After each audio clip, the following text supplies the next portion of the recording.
지난 한 주간 동안 대구 반야월교회에서 저희 교단 제100회 총회가 있었습니다. 총회 개회 예배 때 설교를 99회 총회장이 개회 설교를 하면서 그런 조크를 던졌습니다. 생전 처음 듣는 말이라서 참 깜짝 놀랐습니다. 어떤 사람이 식물인간이 되어서 오랜 세월 동안 병상에 누워 있었습니다. 권사님이 그를 위로하기 위해서 이제 병문안을 가서 이 사람을 위해 기도해야 되는데, 이게 많은 세월 동안 식물인간이 되어 누워 있는데 식물인간이라는 단어가 생각이 나지 않아서 기도하다 말고 쩔쩔매고 주저하다가 갑자기 영감이 떠올라가지고 기도를 했습니다. 머뭇거리더니 기도를 다시 시작했는데, 하나님 이렇게 오랫동안 야채인간이 되어서 누워있는 이 집사님을 하나님 불쌍히 여겨주십시오. 그렇게 그분이 식물인간을 야채인간이로 표현을 해서 깜짝 놀랐습니다.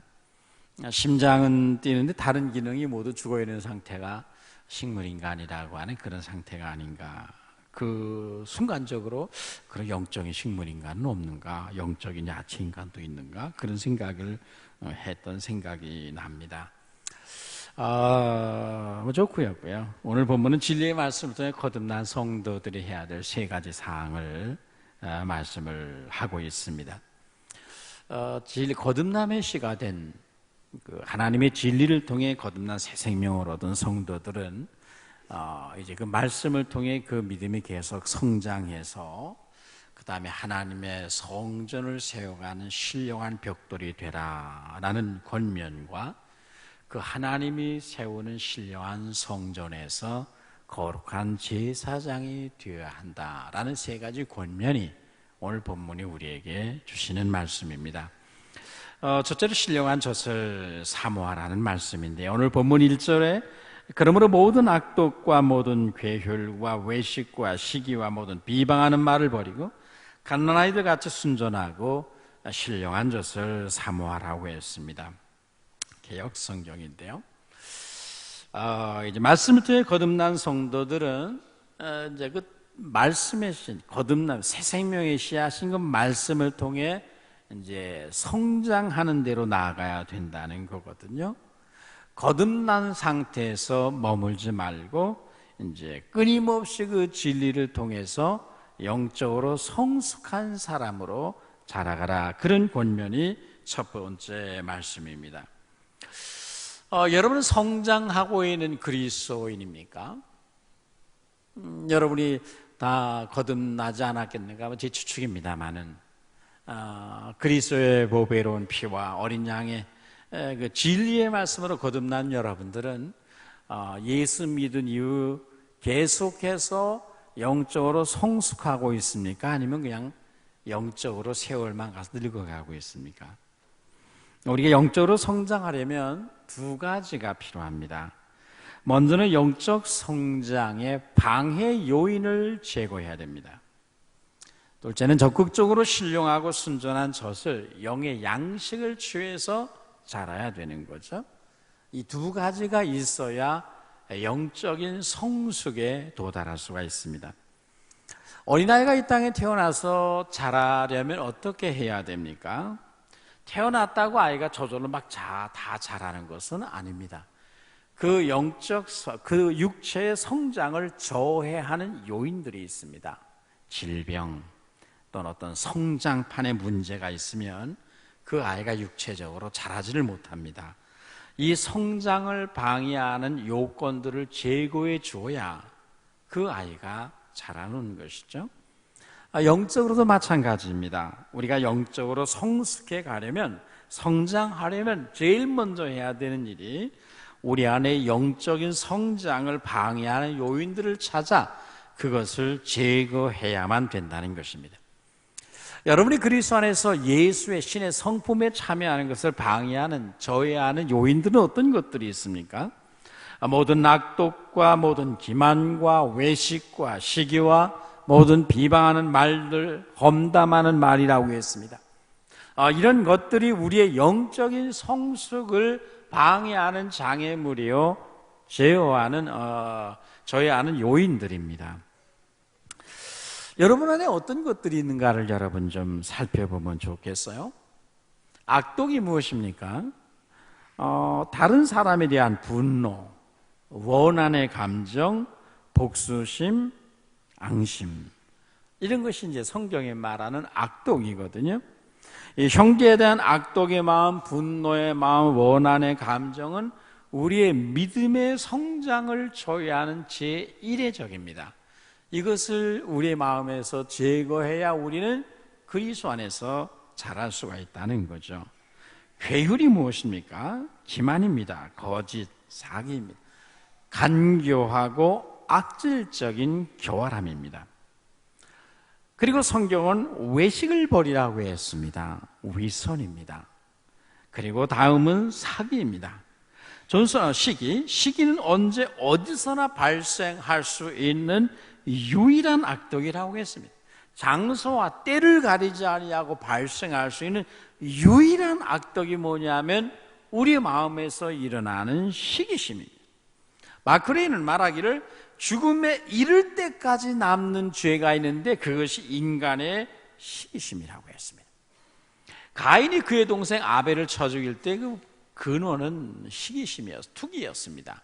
이 시기심으로 인해 살인이 최초로 벌어지고 예수님의 재림의 날까지 교회 공동체 안에 이 시기심으로 말미암아 끊임없는 분열과 다툼과 죄악들이 일어나게 되거든요. 그 다음은 비방하는 말을 버리라고 했습니다. 비방은 남의 뒤에서 그를 헐뜯는 것이죠. 남 뒤에서 허물과 실수를 들추고 험담하고 비방하고 그를 끌어내리는 것입니다. 이런 것을 버리지 아니하면 우리가 그리스도 안에서 영적인 성장이 불가능하다는 것입니다.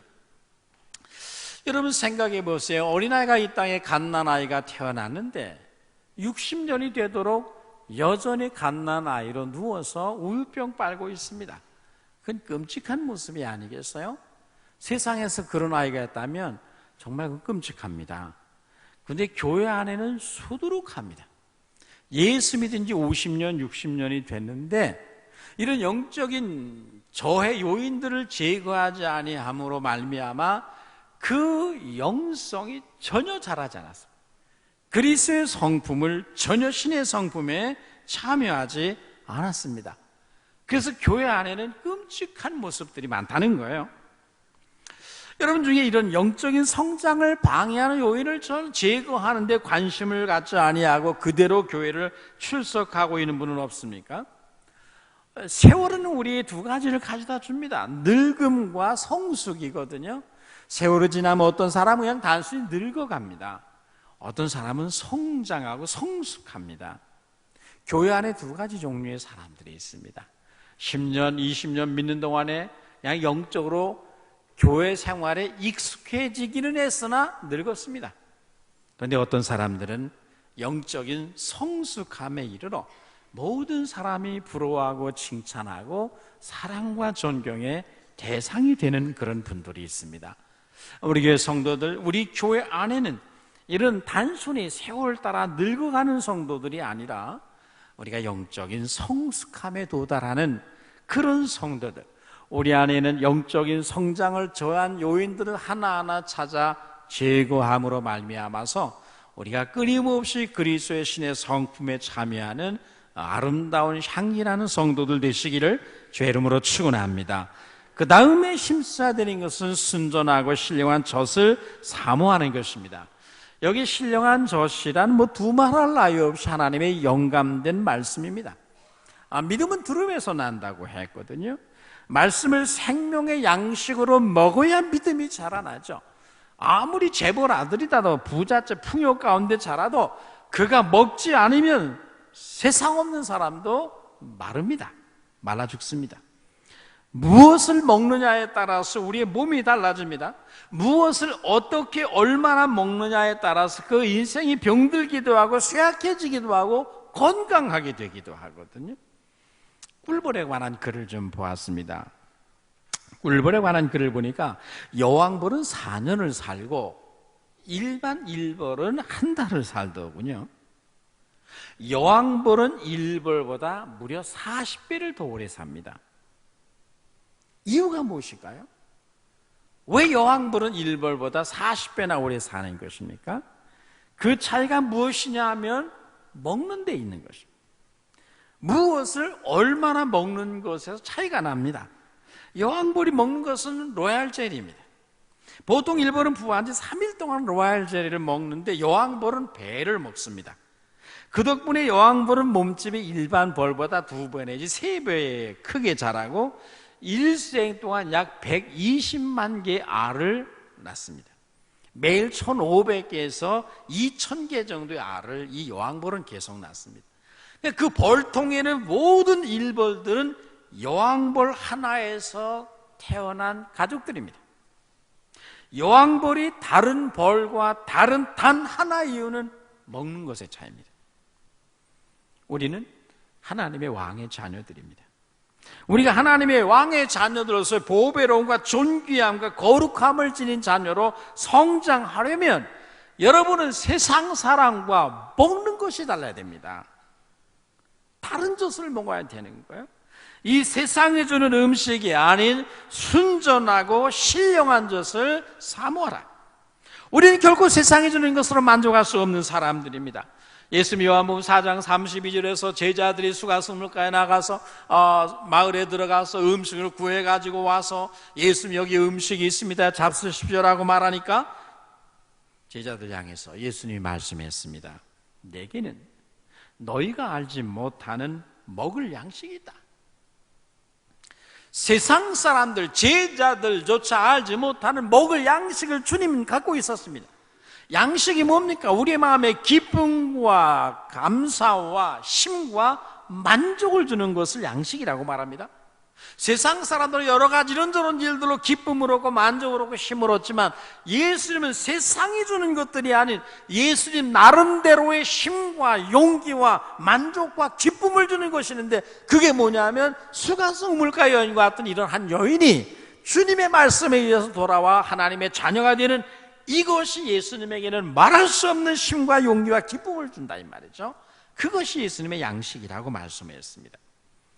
여러분, 세상 사람들을 향해서 여러분들도 그렇게 말할 수 있는 성도들 되시기를 축원합니다. 우리에게는 너희들과 다른 양식이 있다. 여러분에게 힘과 기쁨과 만족을 주는 양식과는 전혀 차원이 다른 새로운 양식이 우리에게 있다. 그렇게 우리는 말할 수 있어야 됩니다.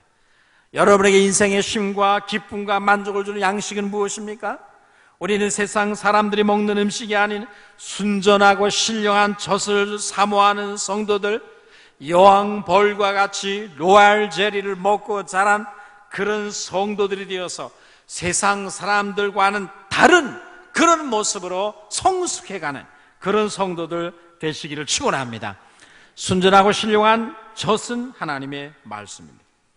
하나님의 말씀은 순전합니다. 영혼에 해를 주는 독소가 전혀 없습니다. 이 세상의 문학이나 철학이나 사상이나 예술이나 아무리 그것이 유익하고 아름답다 할지라도 셰익스피어 전집이라 할지라도 그 안에는 영혼에 해를 주는 어떤 독소가 있습니다. 전혀 순전하지 않거든요. 우리의 영혼을 더럽히고 해를 주는 그 어떤 요소가 인간에게서 나온 작품들 속에, 말들 속에, 교훈 속에는 있습니다. 그러나 하나님의 말씀에는 그런 불순물이나 우리 영혼에 해를 주는 것이 없다는 말씀이죠. 그래서 성경을 읽으면 읽을수록 영이 자라고 경건이 자라고 거룩함에서 자라납니다. 성경을 많이 읽음으로 말미암아 이 시대 욕망은 제어되어지고 여러 가지 사욕이 제어되어지고 영혼이 더욱더 정결하게 되는 것이죠. 성경을 읽을수록 더 많이 영혼이 더럽혀지고 인생이 망쳐지는 그런 경우를 여러분 보셨습니까? 그래서 성경은 너희에게는 순전한 젖이 있지 않느냐, 하나님의 입에서 나오는 양식이 있지 않느냐, 너희는 그것을 사모해야 된다는 거예요. 그러면 너희가 자란다는 거예요. 여기 사모한다는 말은 부정과거 시제거든요. 계속성을 나타내는 것입니다. 오늘만이 아니라 내일도 언제나 계속적으로 끊임없이 사모하고 끊임없이 갈망하라는 말씀입니다. 여러분, 갓난아이가 되면, 이 갓난아이 때가 되면 젖을 달라고 부채지 않습니까? 성화를 대고 울어댑니다. 그들이 뭐 한 끼만 그러는 것이 아니에요. 그 다음 날도 또 때를 놓치면 또 울어댑니다. 성도가 신령한 젖을 사모하며 말씀을 읽고 듣고 배우기를 갈망하는 이 영적인 욕구가 그렇게 강력하게 나타나야 된다는 거죠. 여러분, 순전하고 신령한 젖을 사모하십니까? 매우 실망스럽습니다. 주님의 말씀이 여러분의 인생의 기쁨이 되시나요? 예레미야 선지자는 그렇게 말했습니다. 하나님, 만군의 하나님 여호와여, 나는 주의 이름으로 일컬음을 받는 주의 자녀입니다. 내가 주의 말씀을 얻어 먹었사오니 주의 말씀은 세상의 음식이 아니라 주님의 말씀이 내 기쁨과 내 마음의 즐거움입니다라고 고백을 했어요. 이런 고백이 여러분의 것이 되기를 축원합니다. 갓난아이들은 그들의 생존과 성장에 필요한 기본적인 영양을 공급받고자 필사적인 욕구를 가지고 있습니다. 조금만 배가 고프면 울어대잖아요. 성화를 합니다. 악악 울어댑니다. 우리 성도들에게 그런 필사적인 영적인 욕구가 있어야 그는 무럭무럭 자라는 것입니다. 갓난아기가 엄마의 젖을 빠는 힘이 얼마나 셀까요? 여러분, 요즘 보니까 유축기라는 게 나왔더라고요. 유축기로 뽑는 힘보다 갓난아기가 어머니의 젖을 빠는 힘이 훨씬 세다는 거예요. 갓난아기는 본능적으로 젖을 빨기 때문에 생존을 위한 유일한 선택이기 때문에 엄마의 젖을 물고 그 힘이 없는 갓난아기가 사력을 다해 젖을 빤다는 거거든요. 어린아이가 얼마나 강한 힘으로 젖을 빠는지 검증을 했습니다. 장정 한 명과 어린 아기에게 젖병을 주고 누가 빨리 이 젖을 빨아먹는가를 실험을 한 번 했습니다. 누가 빨리 빨아먹을까요? 두말할 나위 없이 어린 아기가 훨씬 빨리 빨아먹더라는 거예요. 왜냐하면 어린아이는 생명을 걸고 빨기 때문입니다. 못 먹으면 아이는 기본적 영양분이 부족해서 죽거든요. 그러니까 어린아기가 가만히 젖을 빠는 거 보니까 얼굴에 피가 몰리고 얼굴에 모든 근육을 사용한다는 거예요. 그래서 이 어린 갓난아기가 젖을 빠는 힘은 50cm 밑에 있는 아래에 있는 물을 끌어올릴 정도의 힘을 가지고 젖을 빤다는 거예요. 이게 아주 기본적인 욕구거든요. 우리에게 이런 욕구가 있어야 된다는 말이죠. 날마다 하나님의 순전한 젖을 사모하고 빨아먹음으로 말미암아 오늘 우리가 어린 아기가 무럭무럭 막 자라듯이 우리의 신앙이, 우리의 영성이, 우리의 그리스도 안에서의 신의 성품에 참여하는 것이 무럭무럭 자라나는 그런 성도들 되시기를 축원합니다. 말씀을 빨아들이는 우리의 영혼의 흡입력은 얼마나 강한가? 어린아이가 태어나는데 이 아이가 새끼가 지나도 전혀 젖달라고 울지 않으면 병든 겁니다. 거듭난 성도가, 중생한 성도가 주의에 빠지고 말씀을 읽지도 않고 듣지도 않고 몇 주가 지나도 아무렇지도 않다면 그 사람은 영적으로 병든 것입니다. 거듭나지 않았든지 심각한 영적인 병에 빠져 있는 거죠. 말씀에 대한 사모함이 없으면 그는 아무리 10년, 20년, 30년을 믿어도 종교 생활에만 익숙해졌을 뿐이지 실제적인 성숙이 이루어진 것은 아니다. 여러분, 바울 사도는 고린도서 3장 1절 이하에서 그렇게 말씀했습니다. 형제들아, 내가 신령한 자들을 대한 것 같이 너희를 대할 수 없어서 육신에 속한 자고 그리스도 안에서 어린 아이를 대한 것 같이 하노라 말씀했습니다. 그들이 오래 믿었습니다. 그들의 믿음의 횟수를 따지면 벌써 선생이 되어야 합니다. 그런데 사도 바울이 볼 때 아직도 어린 아기예요. 갓난아기입니다. 왜 그렇습니까? 신령한 젖을 사모하지 않았기 때문입니다. 교회는 다녔지만, 모임에는 참석했지만 하나님의 진리에 대한 갈급함이 그들의 영혼 속에 내재되어 있지 않는 것입니다. 그래서 오래 믿었지만 벌써 횟수를 따지면 선생이 되었어야 되는데 아직도 어린 아이라서 조금만 말을 잘못하면 시험 든다 이 말이죠. 세월은 우리들에게 두 가지를 가져다 주거든요. 늙음과 성숙입니다. 세월이 지나면 어떤 사람은 늙어갑니다. 근데 어떤 사람은 세월이 지나면 성장을 해갑니다. 여러분 중에 혹시 늙어지고 있는 것을 자기가 영적으로 성숙하고 있다고, 교회 생활, 신앙생활 어떻게 하는가, 그거를 아주 익숙하게 된 것을 마치 영적으로 성숙해 있다고 착각하고 있는 성도가 아닌가, 여러분 주의 있게 살펴야 됩니다. 세월을 따라 영적으로 늙어가는 성도들이 아니라 성숙해가는 성도들 되시기를 주의 이름으로 축원합니다. 두 번째 명령은 신령한 집으로 세워지라는 거예요. 여러분, 본문은 또한 우리들에게 너희가 산돌같이 신령한 집으로 세워지고 라고 했습니다. 예수 그리스도 안에서 하나님께 택함 입은 예수님은 아버지로부터 택하심을 받은 보배로운 산돌입니다. 산돌이란 리빙스톤, 살아있는 돌, 생명이 있는 돌이라는 뜻입니다.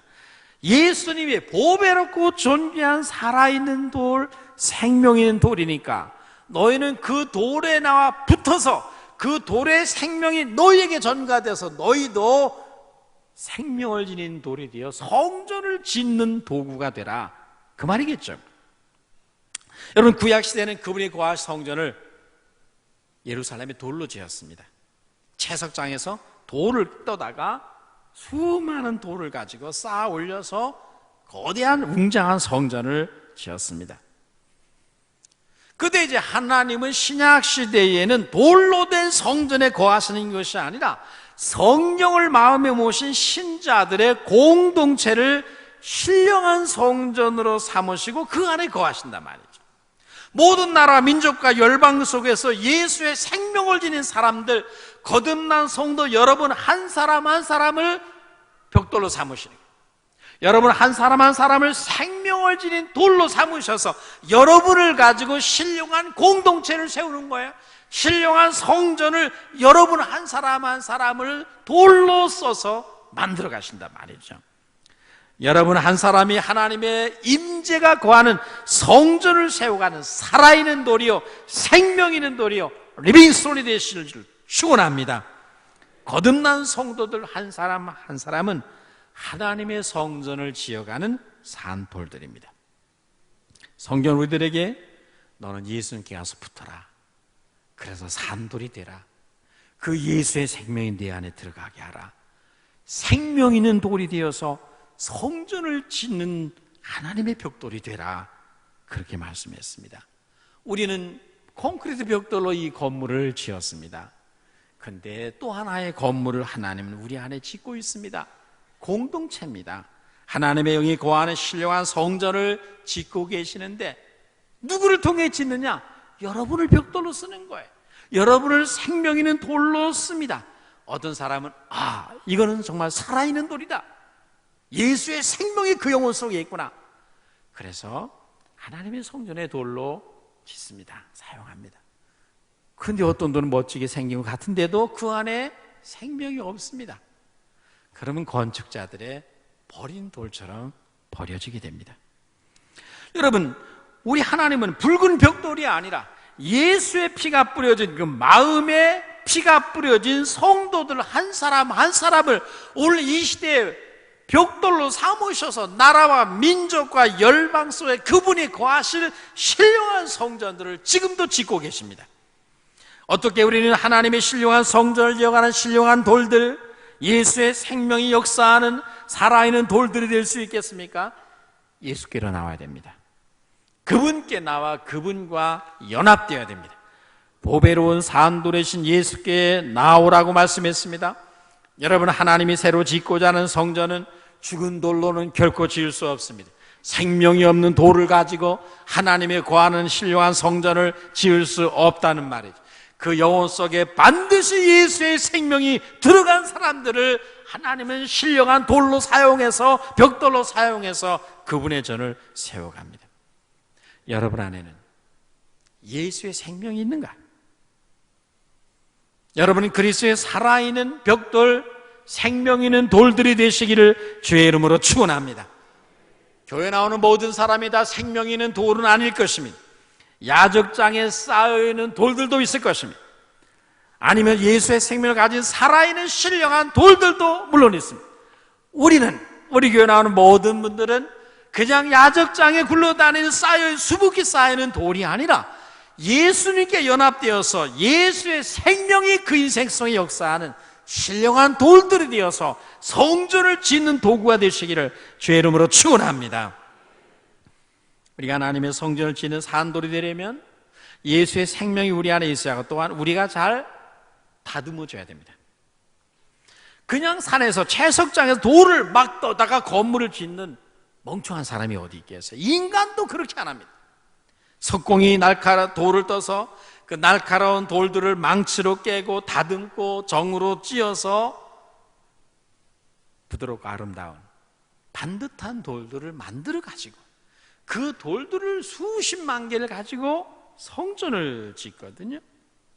마찬가지, 우리가 하나님의 성전을 짓는 산돌이 되려면 우리는 다듬어져야 됩니다. 왜냐하면 우리가 너무 울퉁불퉁한 거예요. 우리 인격이 너무 삐뚤삐뚤합니다. 속된 말로 짱돌들이에요. 똑바로 열을 지어 벽을 쌓기가 어려워요. 우리가 너무 그럽니다. 돌들이 반듯하게 잘 다듬어져 있어야 그 돌을 연결해 붙여서 주춧돌에다가 붙여가지고 벽을 쌓아가는데, 이 돌들이 너무 안 다듬어졌어요. 가지런히 붙일 수가 없단 말이죠. 제멋대로예요. 제멋대로 생기고 제멋대로 놉니다. 그래서 성전을 지을 수가 없습니다. 그럼 어떻게 해요? 건축자들은 그 돌을 버립니다. 여러분, 교회 안에서 하나님의 성전을 아름답게 지어가는데 쓰임받는 살아있는 돌이 있고, 건축자 되신 주님이 이 돌은 쓸모가 없다라고 던져버리는 돌이 있습니다. 물론 예수님은 건축자들이 버린 돌이었지만 아버지가 그를 모퉁이 돌로 삼으셨어요. 그러나 우리는 하나님의 손에 절대로 버림받은 돌이 되면 안 된단 말이죠. 우리 주님께 붙어 있어서 성전을 짓는 데 살아있는 벽돌로 쓰임받는 여러분 되시기를 축원합니다. 명령받은 자리에 엎드려 있어야 돼요. 우리가 꿈틀거리고 일어나고 함부로 말하면 벽이 무너져 버립니다. 여러분, 저는 시골에서 자라났습니다. 가을이 되면 10월달 되면 늘 해마다 운동회를 했어요. 이게 운동회가 학생들만의 운동회는 아닙니다. 그 면이면 면 전체 마을들, 학부모들 다 총동원해서 마을별로 다 하나의 운동회를 하죠. 대운동회랍니다. 여러 가지 달리기도 하고 마스게임도 하고 여러 가지 게임을 합니다. 마스게임 중에 늘 지금도 잊지 못하는 게 인간에게 탑을 쌓는 일을 쭉 하거든요. 가장 많은 박수를 받는 하나의 게임인데요. 맨 아래 등치 큰 어린아이들이 한 6, 7명 쭉 열을 서서 엎드리고 무릎 꿇고 엎드리고, 그 등 위에 또 4, 5명이 또 엎드려 올라가서 엎드리고, 그 위에 또 한 3, 4명이 올라가서 엎드리고, 그 위에 또 2명이 올라가 일어나서 서로 어깨를 맞잡고, 그 위에 또 1명이 올라가서 양 어깨를 짚고 서서 양팔을 벌리는, 여기에서 온 운동장에 그런 탑들을 쫙 쌓아가지고 우리와 같은 박수를 받은 기억들이 있습니다. 그런데 맨 아래에 엎드려 있는 아이들은 이거 등치 크다는 죄로 죽을 맛입니다. 얼마나 힘들겠어요? 자기 엎드린 등 위에 그냥 여러 층이 올라가서 아이들이 거기 엎드려 있으니까 이거 아프고 막 죽을 지경이죠. 근데 맨 아래에 있는 아이가 힘들다고 가끔 꿈틀거리다가 움직이면 어떻게 돼요? 위에 있는 아이들이 와르르 무너져 버립니다. 그래서 다리 부러지고 깔려 죽을 수도 있습니다.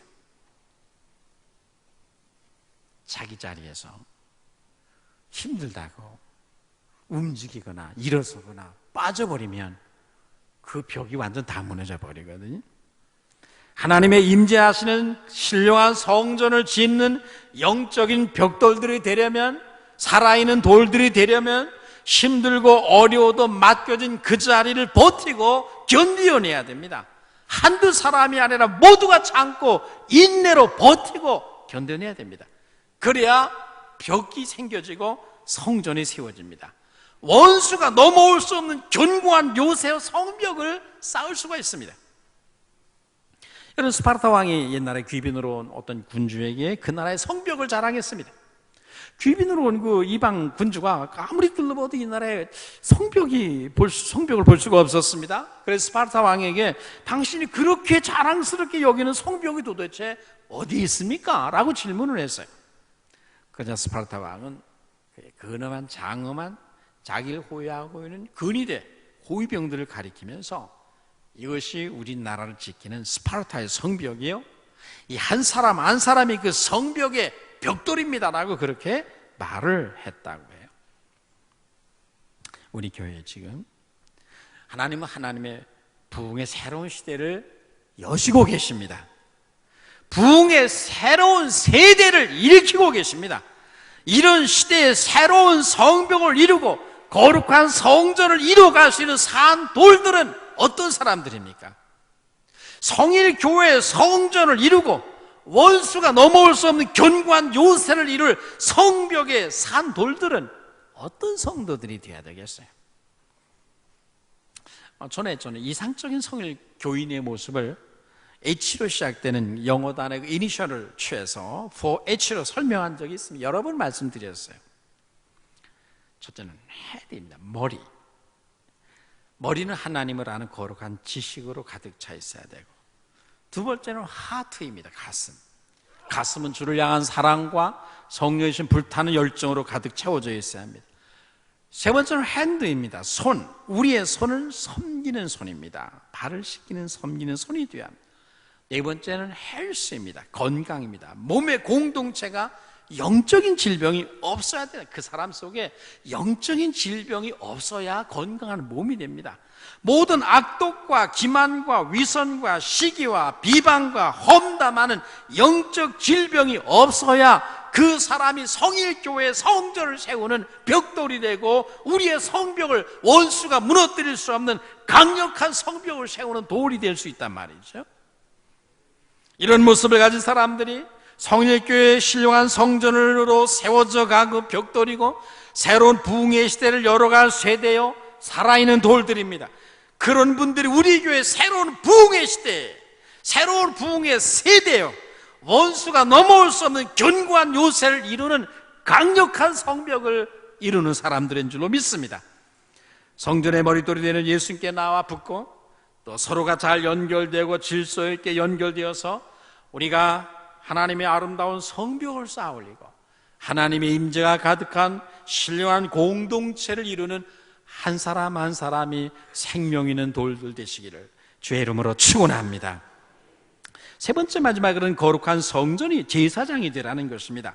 5절 말씀에 너희도 산돌같이 신령한 집으로 세워지고 예수 그리스도로 말미암아 하나님이 기쁘시게 받으실 신령한 제사를 늘 거룩한 제사장이 되라. 하나님이 이제 내가 지는 신령한 집에서 너희가 벽돌이 될 뿐만 아니라 그 성전 안에서 나를 섬기는 거룩한 제사장이 되라는 것입니다. 그것이 하나님이 여러분을 부르시는 소명입니다. 여러분, 제사장이 뭐 하는 사람입니까? 이스라엘의 여러 직분이지만 가장 중요한 직분이 제사장입니다. 그들은 하나님의 성전에 나가 하나님을 예배하며 제사를 드리는 사람입니다. 백성을 대신해서 백성들에게 말씀을 가르치는 사람이요, 백성을 대표해서 분향단에 나가 중보기도를 드리는 사람이요, 그리고 성전뜰에 나와 있는 사람들에게 너에게 여호와의 복이 있을지어다라고 축복하는, 선포하는 사람들입니다. 그 땅의 축복의 통로입니다. 이스라엘은 그 제사장들과 그들의 사역으로 인해서 세계 열방 가운데 독특한 백성이 되고 축복의 통로가 되고 하나님의 선하심과 인자하심이 떠나지 않는 공동체가 되는 거거든요.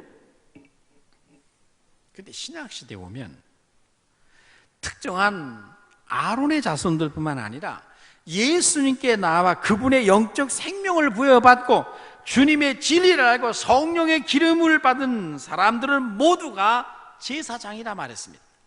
제사장이 돼 그냥 아론의 자손 같은 세습된 그런 제사장 정도가 아니라 왕 같은 제사장이라 그렇게 말했어요. 여러분 9절 말씀에 그러나 너희 택한 족속이요 왕 같은 제사장들이요 거룩한 나라요 그의 아주 특별히 소유된 보석처럼 아주 아끼고 소유하는 백성이라는 뜻이에요. 여러분, 이 시대에 왕 같은 제사장인 것을 믿습니까? 제사장이 있음으로 사회가 복을 받는 거예요. 제사장이 있음으로 해서 이 땅에 하나님의 은혜가 임하는 거거든요. 구약 시대에는 아론의 직계자손들만이 세습적으로 제사장이 되었습니다. 근데 이제 신약에는 하나님은 이 직무를 여러분에게 열어주신 거예요. 하나님 그리스도 안에 있는 여러분들 한 사람 한 사람을 제사장으로 삼으셨습니다.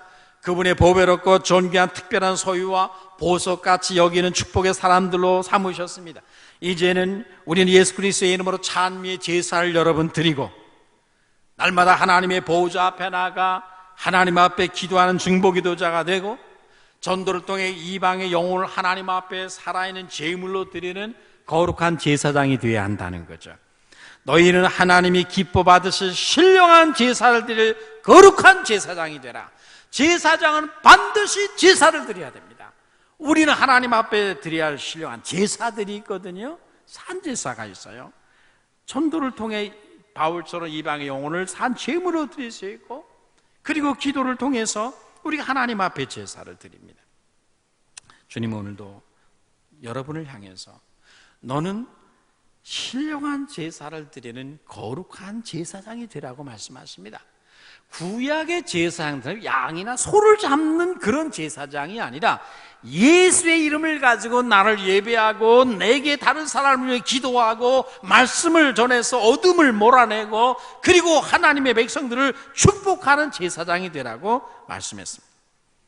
우리가 모든 성도들이 다 이 시대에 하나님이 신령한 성전에서 사용하시는 거룩한 제사장, 특별히 왕같은 제사장으로 쓰임받게 되기를 축원합니다. 그러면 두 가지가 필요합니다. 진리로 교육을 받아야 되고 성령의 기름 부으심이 있어야 됩니다.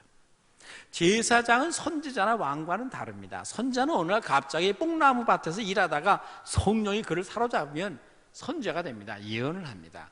그러나 제사장은 그렇지 않습니다. 제사장은 세습이었거든요. 아론의 자손으로 태어나면 어려서부터 만 30세가 되도록 30년 동안 율법을 철저하게 교육받습니다. 그러니까 그들은 만 30년 동안 하나님의 율법에 능통하도록 교육을 받고 그리고 성전에서 하나님을 섬기는 법을 교육받습니다. 30년 동안 합니다. 그리고 30세가 되면 성령의 기름 부으심을 받는 의식인 위임식을 행하게 됩니다. 맑은 물로 몸을 정결하게 씻고 영화로운 일과 같이 옷을 입고 머리에는 거룩한 성령을 상징하는 성전의 관유를 붓습니다. 이 머리에 붓는 향기로운 기름이 온 몸을 타고 내려 발까지 내려갑니다. 이것이 거룩한 관유로 성령의 기름 부음을 상징하는 것입니다. 이 거룩하고 향기로운 기름이 머리에서부터 온 몸에 흘러내려야 됩니다. 이 기름 부으심이 없으면 30년 동안 아무리 율법을 공부했다 할지라도 그는 제사장의 역할을 할 수가 없었습니다. 머리에서부터 지식에서부터 그가 다니는 발걸음에 이르기까지 하나님의 성령의 구별되심과 하나님의 성령의 기름 부으심이 있어야 그는 제사장으로 축복의 사람이 될 수가 있다는 말이죠. 율법 교육만 받으면 제사장이 되는 것이 아닙니다. 이 기름 붓는 제사장의 위임식을 통해서 제사장의 취임을 합니다. 그리고 나서 이제 헌신의 제사를 드립니다. 어린 양의 피가 발라진 오른쪽 귀뿌리에다가 오른쪽 엄지손가락, 오른쪽 발가락에다가 엄지발가락에다가 향유의 기름, 관유를 바릅니다. 어린 양의 피로 속죄함을 받고 이제 성령의 역사 안에서 그들의 일생을 하나님께 구체적으로 구별한다는 구별됨과 헌신의 표거든요. 어떻게 이런 구별됨이 일어납니까? 그들에게 성령의 기름을 부어 기름이 머리로부터 온몸 발까지 흘러내려서 귀에다가 이제 특별히 바르는 것은 듣는 귀를 조심한다는 거예요. 아무 말이나 안 듣겠다는 거예요. 누구의 말을 들어요? 우리 인생의 주인이신 내 인생의 주인 하나님의 음성에 이 귀를 열고 듣겠습니다. 이 뜻입니다. 오른손은 다른 손 10가락 손가락의 대표입니다. 오른손 엄지손가락에다 기름을 바르는 것은 이 손은 이제 주님을 섬기는 거룩한 일에만, 섬기는 일에만 이 손을 씁니다 라는 뜻입니다. 엄지발가락은 10발가락의, 오른쪽 엄지발가락은 10발가락의 대표입니다. 오른쪽 엄지발가락에다가 기름을 바르는 것은 이제 내 발은 아무데나 함부로 안 다니겠습니다. 의로운 길, 사명의 길, 축복의 길로만 내 발을 가지고 다닙니다. 나의 다니는 길을 조심하겠습니다. 이 뜻이거든요. 이렇게 해서 제사장의 인생이 구별되는 거예요. 여러분, 이 역사가 영적으로 오늘 우리들에게 일어나게 되기를 주의 이름으로 축원합니다. 여러분의 귀에 성령의 기름 부으심이 있어서 아무 말이나 함부로 막 듣고 요동하는 것이 아니라 하나님의 음성을 가려서 듣는 여러분 되시기를 축원합니다. 여러분의 손을 가지고 아무런 일이나 막 행하는 것이 아니라 섬기는 일에 여러분의 손을 사용하시고, 여러분의 발을 가지고 아무데나 막 돌아다니고 그러는 것이 아니라 여러분의 다니는 길을 가려야 됩니다. 조심해야 됩니다. 하나님의 의의 길, 선한 길, 사명의 길로만 다녀서 여러분의 생애가 하나님의 성전의 제사장으로 축복의 통로가 되시기를 주의 이름으로 축원합니다. 말씀을 마치겠습니다. 우리는 그동안 하나님의 성전을 지난날 지으면서 하나님 앞에 날마다, 새벽마다, 저녁마다, 낮마다 여러분 직장에서, 가정에서 또 금식하면서 하나님 앞에 기도했습니다. 하나님이 새로운 부흥의 시대를 열어주시고 우리 안에 새로운 부흥의 세대를 일으켜 주십시오. 우리가 제일 많이 기도한 내용입니다. 여러분, 우리 기도 수첩에 이 내용을 항상 담고 있거든요. 저도 지난 3년 동안 제일 많이 기도한 것이 그것이었습니다. 새벽에도, 출근하면, 저녁에 돌아가기 전에 엎드리면, 자다가도 언제나 이 기도. 하나님에게 새로운 부흥의 시대를 열어주시고 새로운 부흥의 세대들을 일으켜 주십시오. 지난날 오늘날까지 이 교회를 세운 세대들이 이제 지나가는데 이제 새로운 부흥의 세대를 일으킬 새로운 세대를, 기도의 사람들, 파수꾼들, 진리에 매인 사람들을 일으켜 주십시오라고 기도했습니다. 우리 모두가 하나님 앞에 지난날 드린 기도가 다 어디로 갔을까요? 공중으로 날아갔을까요? 땅속으로 흩어졌을까요? 하나님 그 기도를 기억하시고 여러분의 눈물을 하나님의 병에 담아 두신 줄로 믿습니다. 지금 하나님이 하실 일이 무엇입니까? 우리 안에 새로운 부흥의 시대를 준비하는 것입니다. 새로운 부흥의 세대를 하나님은 우리 안에 일으키고 계시다고 믿습니다. 기도의 사람들, 헌신의 사람들, 진리에 매인 사람들, 교회를 사랑하는 사람들을 하나님이 준비시키고 일으키고 계십니다. 이를 위해 하나님도 여러분을 새로운 부흥의 세대를 부르고 계십니다.